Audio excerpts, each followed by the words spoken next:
This is the first ever 2019 Cadillac XT4 crossover from Ralph Gast at Murray Chev Cadillac. This compact model comes in twilight blue metallic with all of the great features you'd expect from Cadillac, like heated and cooled seats for the changeable weather we have in southern Alberta, not to mention the massage option for those long trips you may have to take.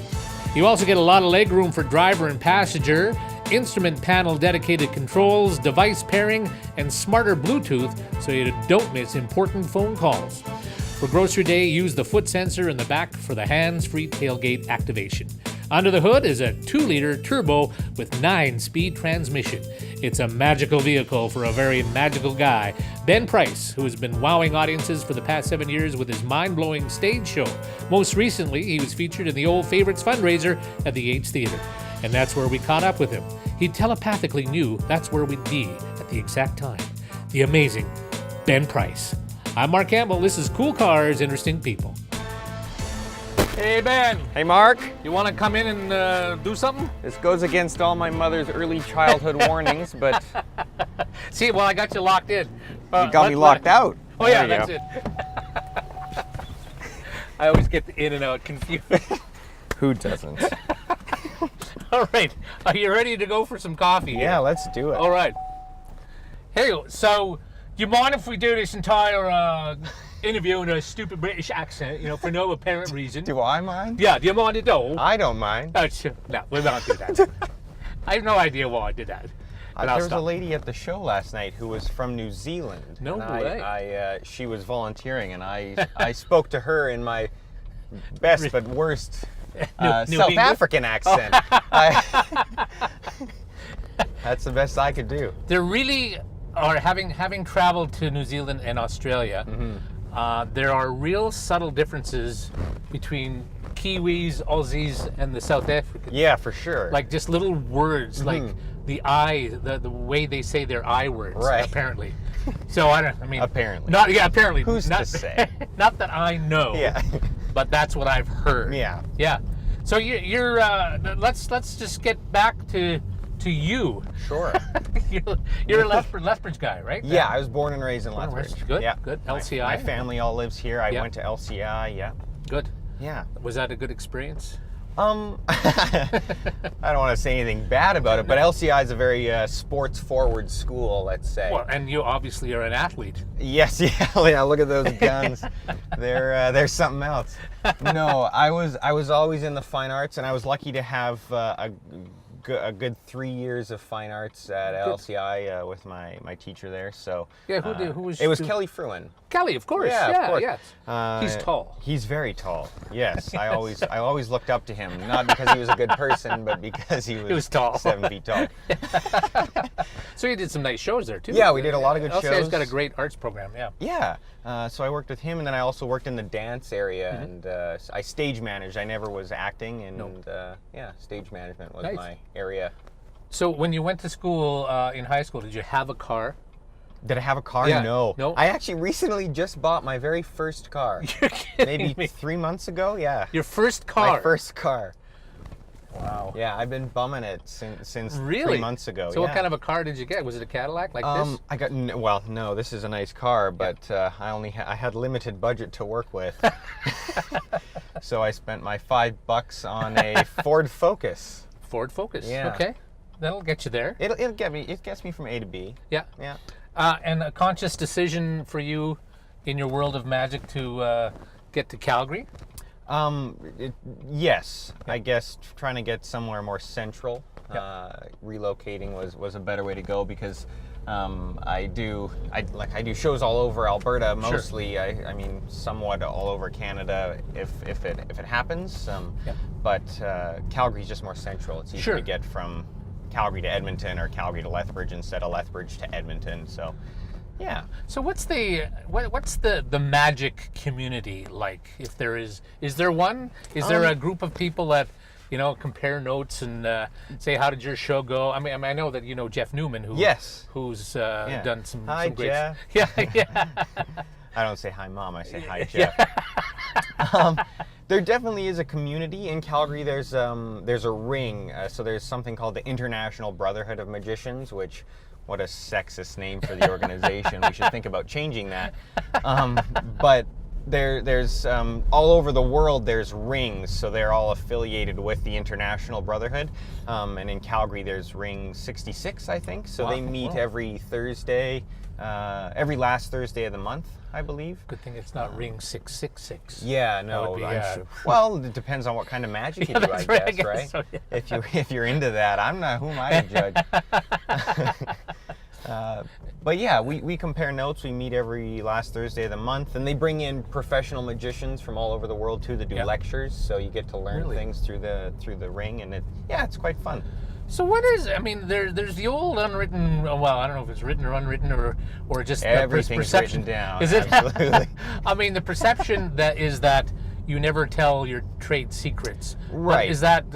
But you must learn them from. Well, people. you never tell your trade secrets to someone like you. Right. Obviously. Yeah. I don't want to tell a layman, but there's definitely, if you can see that someone's interested and actually dedicated to the art. If people never told their secrets, I wouldn't be doing the job I'm doing today, because how would I have learned? Yeah. But yeah, people write books, and there's lectures and all sorts of things, and people like friends like Jeff they'll learn something and they'll pass it along to me or whoever else. But you definitely do share secrets. It's just you're selective with who you share them with. Is there anything that you've done in your magic world that you totally created on your own, or is that something that you can get to? It definitely is. The old saying in magic is there's 5 tricks. It just depends on how you present them. Because there's not really many new ideas in magic, just because there's only so many ways you can do things. So there's nothing that I've ever created that's 100% my own, but I have tried to change presentation, obviously, and make things my own. So while I might be doing the same trick as someone, you'd never know, because it's a completely different presentation. And some things, I just do the exact same as other people, because that's the way it works. And a card trick is a card trick is a card trick. Yeah. Yes. Well, hold that thought. We're going to go in and jab it hot. We're going to go in here and have a cup of coffee, eh? Yeah, let's do it. Have a cuppa. All right. Right. Stand by. Oh.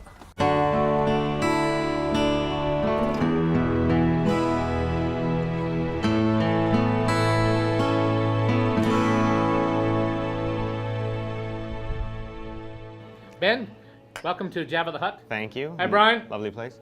Hi, Thank you. always like to get Brian in. Nice. Because we like coming here and having a cup of coffee. So we were talking about the community that is the Brotherhood of Magicians. And so going back in time, where did you say, I gotta do that? Because you were like 6 years old when you first started doing it. Yeah, about that. When I first started getting into magic, so I have the cliche entrance into magic story where, I got a magic kit for Christmas that had the classic 5 things in it.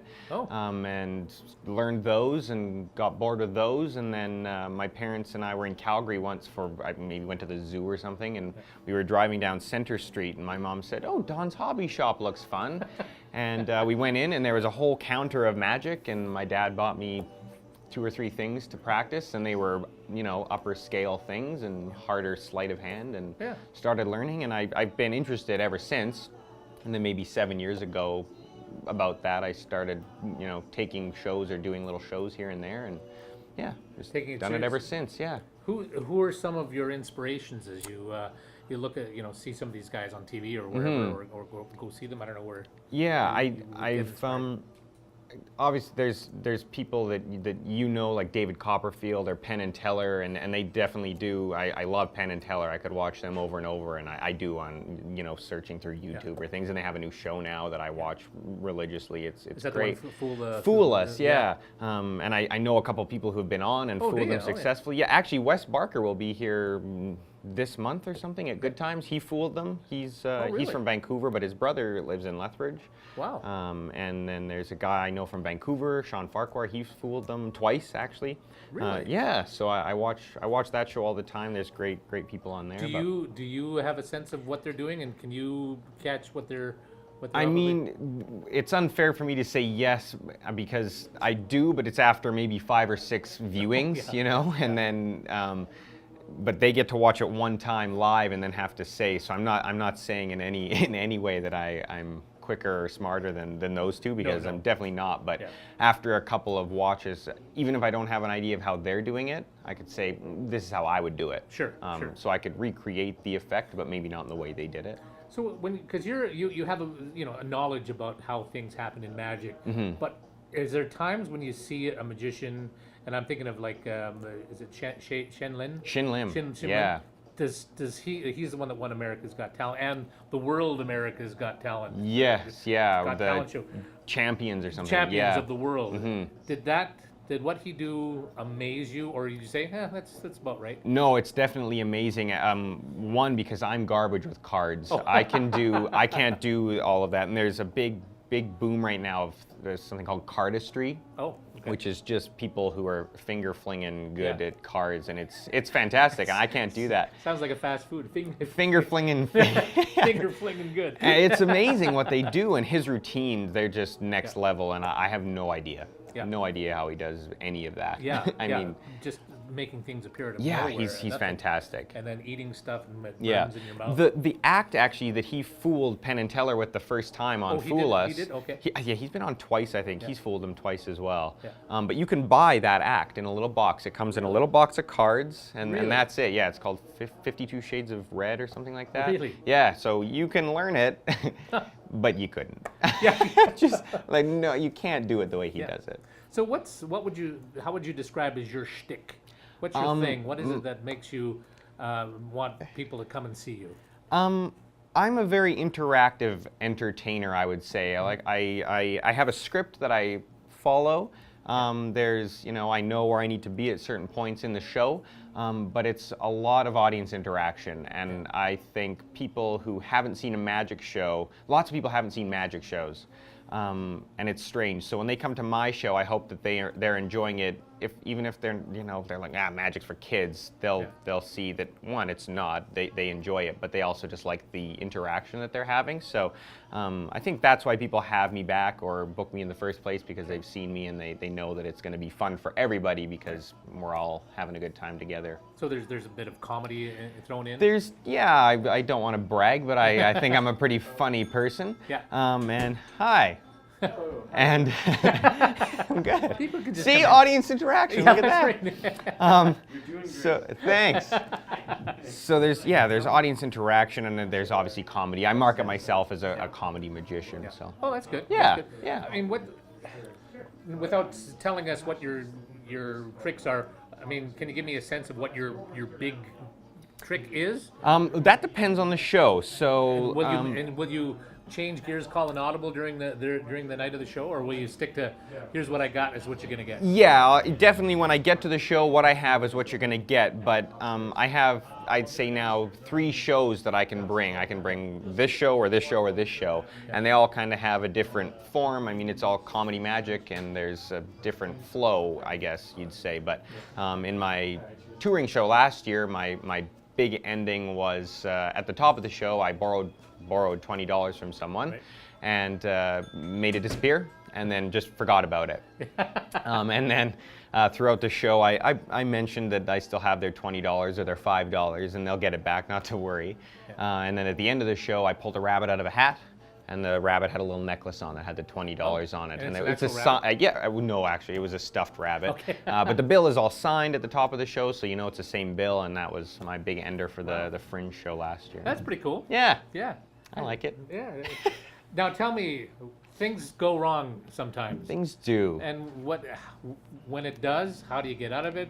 What's your plan? I mean, what goes wrong? Yeah, well, Like the rabbit doesn't come out, or the rabbit fights you all the time, and but it always comes out. It just might not look so alive as it did at the top of the show. But things do go wrong, and it's most often my fault. Sometimes, like, I use a lot of audience participants or volunteers, so I never want to blame them. It's always 100% my fault for whatever reason, and sometimes you can't get out of it. Magic is a weird thing where, if you're in an actual play and someone skips a line or something, you just move on. But if you're a magician, you go 5 minutes doing something, and then you're just someone who's standing up there doing nothing if it goes wrong because nothing happens. So sometimes you can't get out of it, and you just have to, you know, move past that and get on to the next thing. But I definitely, there's always, you know, I can feel, okay, this isn't working, I need to double check this, and I can usually, you know, work my way around it or fix it, or just switch it up and do something else completely. Just so nothing goes wrong, but it did go wrong, but they don't know. What's the biggest disaster that you could share with us, if there was? You'll see a show tonight, or you're gonna see a show tonight that I'm doing, Old Favorites, with a bunch of great people. And I do a trick in there where someone is coloring out some items for me. There's 5 different items that they're coloring in, and obviously they're supposed to end up certain colors. Certain things are supposed to end up certain colors, and I turned around and none of those things were the right colors. And I had no way out of it because it's just what it was. And I was like, this has failed, but I still went on with the trick. I don't want to ruin it for you, but I still went on with it, and it was funny in the end just because of how the trick ended. But it was, I was like, this was just a mess because nothing happened. It was just, So what goes on in your mind at that point? I mean, I think of being, if I'm on stage and the line that's important to continue with the show it just isn't there. I mean, just the fear and, you know, crapping yourself. My way to deal with that is just self-deprecating humor, because why not? If they're gonna have a laugh at it, then that's better than them sitting there going, "Oh, this guy's garbage." And say you salvage it. Exactly. Yeah. So if they can have a laugh at me at my expense, great. If I'm gonna be sad about it and mope around and go, "Oh, that didn't work," then no one's having fun, and that's not why I'm there. So what does that do to your confidence going into another show? Nothing really. I get, as a performer, I always say you have to be 100% confident, very egotistical, because you're up there trying to entertain sometimes hundreds of people. If you're not confident in yourself, then the show's just going to be a flop. So I always think that was last show. This is this show. We'll move on. And I've tested it, and I know it works. So if it doesn't work this time, then it was their fault. What about audiences? You know, because audiences can be. You know, Grand Prairie, they just, I killed them. Then you get to Tabor, and it's just, blah. Is there any theories, or you just have to deal with what you got? Yeah, kind of. And I'm not trying to diss Tabor, by the way. Just Tabor's great. I've never done a show in Tabor, so I don't know that. If you're in Tabor, have me out. It's always different, and I can pretty much within the first 5 minutes of my show, I can say this is going to be a quiet audience, or this is going to be a very interactive audience, or that guy's going to be a real jerk. So I have a pretty good sense, and depending on what the audience is, I can change up my shtick to suit them. So no matter what, if they're quiet, I'll try to bring things out of them, or just make things up so I have something to respond to, even though I said it. So I think, and that's kind of my wheelhouse. I love working with the crowds and working with people and individuals. So I'm pretty good at that. That's good. Yeah. Because the people can ruin your show. They certainly can. Especially if you get someone who had a bad day. Just broke up with his wife or whatever, and he's that took a turn. But you go into a show and he just doesn't want you to succeed. And he'll do everything he can to make it absolutely not right. I just had this conversation with Erica Hunt, actually. She said, you sure know how to pick your volunteers. And I said, well, they're like, I choose my volunteers very carefully. If it's someone who's going to come up on stage, it's going to be a lady, just because they're more willing to participate properly and not try to, steal the show or ruin it, or be a jerk. If they're going to stay in the crowd and the audience, I usually pick a man, because they're going to be more boisterous towards me. People are going to hear them better. So it really depends. And sometimes most of the time I win. Sometimes I lose, and I get. I did a cabaret show in town last year, and I called this guy. It was really dark in the audience. We didn't really have a house light set up, so it was dark. So I just pointed at this guy here because he looked fun, and as he started walking, I was like, oh my God, this guy is hammered. And as he came up, he whispered in my ear, hello. hello, thank you. Yeah, it was all wet and smelly, and he was funny, but it was just a disaster. Everything went okay, and the trick worked out, but God, he was awful. Well, speaking of alcohol, yeah, how much of an influence does that have on your show? I mean, because you'll do bars or nightclubs. Yes, I mean, is that a good thing, or can it be a good thing? The more you have of it, the better I am. Yeah. So I always the easier it is for me to fool you. Yeah. I mean, obviously you don't want to perform for people like this guy if you have a whole crowd of him. Yeah. That's not great. But definitely people are looser when they're drinking or having a good time. So if they're at the show and having a couple of drinks, their inhibitions are lowered and they're more willing to participate too. Sure. So I'm not encouraging you to get drunk for my show. But if you're gonna have a couple of drinks, I don't mind that. Yeah. So what was your, and I hate to be a cliche, but what was your Oprah aha moment where you said, you know what, this magic is what I want to do? Right. Well, I went to school for technical production and design in theater, and I did that for a little while. I came back to Lethbridge. I worked with New West Theater for a little while as their production stage manager. Which I love. I love doing that, and I still do it a little bit in Calgary now with an opera company there. But when I was in school, I was doing just shows on the side, just a little bit of extra pocket money.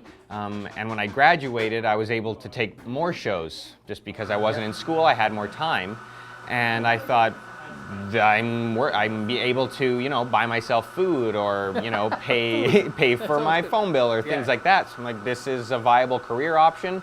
It's something I like to do, and I had friends in the field already who were making a living at it. So I thought, well, I'll give it a try, just say for a year, and see how it goes. And it's been going now for 6 or 7 years. That's pretty nice. Yeah. Just to kind of changing gears just a little bit, because you've been in the theater world. Yeah.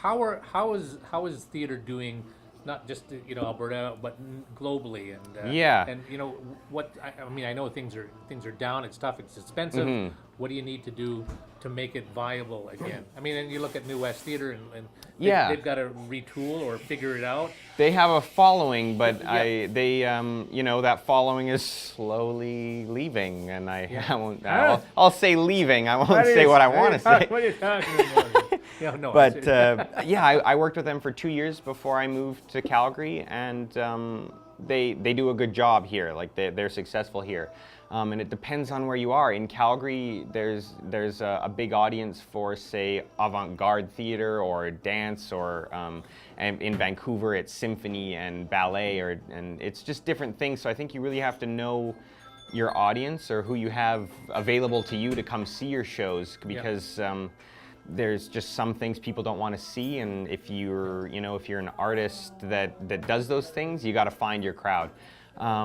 As a magician, I think I have it a little easier, just because I can market myself to whoever, and I'll travel where, if you want me here, I'll travel. I'll come to you. And it doesn't necessarily have to be a theater. No, it doesn't. I've done hotel ballrooms, I've done theaters, I've done festivals, I've done outdoor shows. I'll do it wherever. If you're gonna pay me, if you're gonna sign the check, I'll do a show in the bathroom. I'll do whatever you want. But yeah, definitely theater is. I think there's ups and downs always, and it just depends on the crowd. But in Vancouver, I lived in Vancouver for 2 years, and the arts club there does really well, but they do mainstream stuff. They do like Avenue Q or Cinderella or Beauty and the Beast, things that people, no matter who you are, you'll enjoy it. So they do well, but it's hard to say. You just never know. It's just such a fluctuating thing all the time. I've been, over the years, there's been a lot of people from Lethbridge who have actually gone into the arts and are having a career. It's really interesting. Yeah, I love to hear, because I met, even when I was in Vancouver, there was people who were from Lethbridge. I was like, I was born and raised in Lethbridge too. It's interesting that we all kind of, but people do really well. Yes. So, so the question, have you made it yet? Is the word, like, I mean, you're continuing on, but does there become a point where you're saying, I've done okay, I'm not getting up to the next level, I need to have a plan B? Where are you right now with that mindset? I'm pretty stable just because I wouldn't say I've made it. I think there's definitely people who, I mean, I guess it depends on what your definition of made it is, too. Exactly, I guess if I'm able to make a living at this, I guess I have made it because I'm paying my bills doing card tricks. But I'm one of the more stable working artists just because I have magic and I also have theater that I can do, which I still do if I have downtime, like in the spring and you know, early in the year. I can production manage or stage manage for a company, which I'm actually going to be doing a show with Theatre Outre here before I go off to Fringe in the summer. So I always kind of have work. It might not be in magic, but I always have work in theater, which I love. Sure. I mean, there's always that mindset that people that I know that have chosen to stay in the arts, is just that you don't know what your next paycheck is going to be. You don't. But you learn to accept that's the way it is. Yeah, well, so, there's different ways of planning too. Like when people who have a 9-to-5 job who get paid, you know, every second Thursday or whatever, they know I'm going to have this amount of money coming in. So they plan differently than I do. I plan, say, a 3-month section rather than a 1-month section, just because I don't know if next month I might not be able to buy Fruit Loops or something, you know, like I have to. Well, they're magically delicious. They are. No, that's Lucky Charms. Okay, Lucky Charms are magically delicious. I don't think they're delicious at all. So, but yeah, it's just, I guess it just all comes down to planning. You just have to learn to plan better and figure out. But I have this conversation a lot with people who I know who are also doing, with Jeff most often. We talk a lot. Jeff Newman. Yeah. Hi, Jeff. Yeah. Not Mom. Not Jeff. Mom, Jeff. Yeah. Hi, Mom. She'll be mad. But yeah, I guess like we kind of have a pretty good idea how much income we're going to be having at certain times in the year. Obviously, in the summer when we're touring and doing things, we know we're going to have some steady income.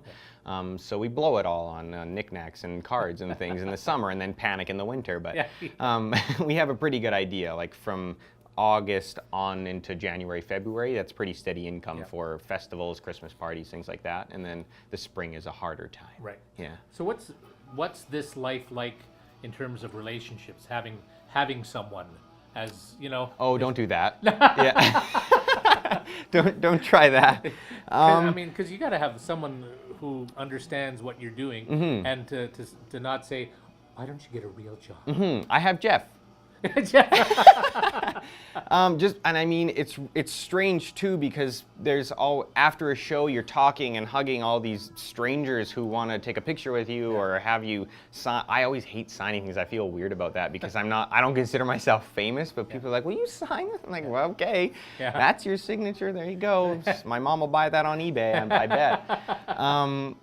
But it's strange because you have to be you belong to your audience, and it's strange. It's sometimes hard for people to understand that kind of thing. But I've been lucky enough to have friends and partners who are understanding and okay with it. And I think some people don't have that luxury, but I've been pretty lucky in that sense. So that's good. Yeah. All right. So let's talk about inspiring to other people. I mean, you've been at this for a while. Yeah. And you see a kid at the university in Lethbridge or at UBC or Calgary, or whatever, saying, I kind of think I want to get into that. Knowing what you know now, what do you pass on to them? Don't do that. Whatever you do. It's so hard. It's weird. As knowing what I know now, I guess it's hard to say.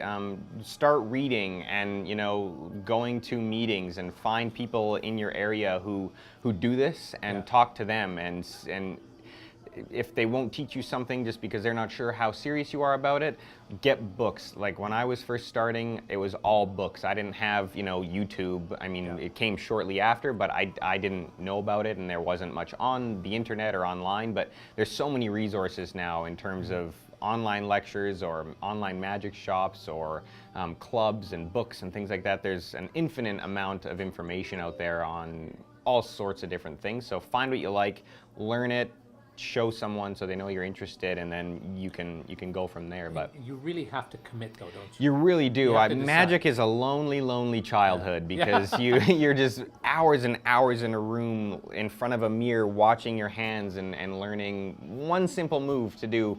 Not even the trick, just start the thing, because it's if you're not good at it, you're not going to fool anyone, and it's not magical. Right. And that's the main thing. If you can't fool someone, it's not good. Right. Because that's, while the entertaining part will come, the magic has to be there, or you don't have anything to stand on. Do you foresee yourself ever wanting to audition for America's Got Talent or any of those types of shows, or trying to get on to something that gives you a national audience? Yeah. You know, whether you win or lose, you get exposed. You do, and I think in some instances that I've seen on there, I've known a couple of magicians who have done it, and they've gotten exposure, and I know people say there's no such thing as bad press, but sometimes there is. Oh. The producers of that show will seek out people and ask you to come on the show, and then if you're not good, you won't make it past this round of, you know, eliminations, but you'll be on the show. And they can do whatever they want with that footage. So if they want to make you look like a fool, they will. So I'm hesitant to do something like that. I don't think I'm ready for that at this point anyway, but it would have to be the right circumstances, and I'd have to be pretty sure I wasn't going to look like a fool afterward. Sure. I mean, I'm going to look like a fool, but I want it to be on my terms. I don't want it to be on their terms. Yeah, yeah. So, I mean, how do you, I mean, of course, there's all the social media now, but how do you get yourself out there without, you know, what's your rule? What's the way to go? Online presence is really big, so having a really good website, interacting with people who have had me out before. I'll send out an email once a year that says, hey, just letting you know I'm booking shows for, you know, this time of the year. If you're interested in having me back, I have a new show. And a lot of times they will, because they had a good time the year before. Yeah. And if they don't, it's just because, you know, they want maybe a DJ this year or something, which is fine. I'm all for that. But online presence, social media is really big right now, so you try to be active on Instagram and Facebook and things like that. And there's all sorts of, you know, different platforms out there. There's gig masters you can be a part of, where people can search magician and 78 magicians will pop up, and yeah. So it just depends, I guess, on what you want your audience to be too, because if you're trying to target corporate events and things like that, maybe you're on LinkedIn or something, or which is a good moneymaker, isn't it? Corporate stuff. Corporate stuff, yeah. I mean, that's my Christmas into January, February, where people are still kind of winding down from that. So that's good money. And how much do you have to refresh your show? So at the start of the year in January, I developed a new show, and then in next January I'll develop another new show. It's a time-consuming process, so it's hard to say.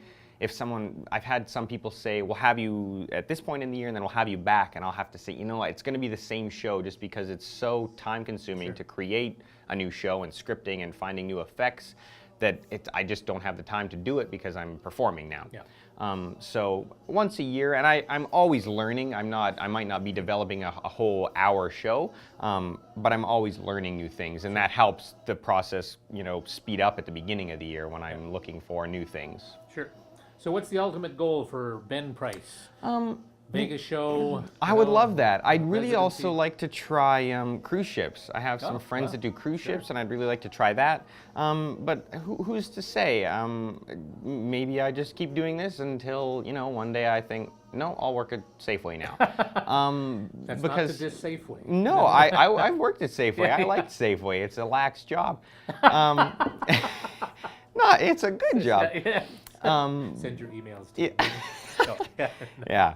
But yeah, I'm pretty happy with how things are going now. I love doing the festivals in the summer. I love the corporate events in the winter, and that I'm pretty happy with that at the moment. Good to hear. Okay, final thoughts. Anything you'd like to say to either Jeff or your mom? I don't think so. I think one thing I always like to say is, while kids love magic, magic's just not for kids. So if you're having a party or something like that, consider having a magician out. I'm not saying it has to be me. It should be. But I'm not saying it has to be me. There's so many great magicians out there. Just look us up, get in touch. You can find me online at benpricemagic.com. Email me at info@benpricemagic.com, and we'll talk about having me out at a show. Thank you so much. Thank you. Cheers.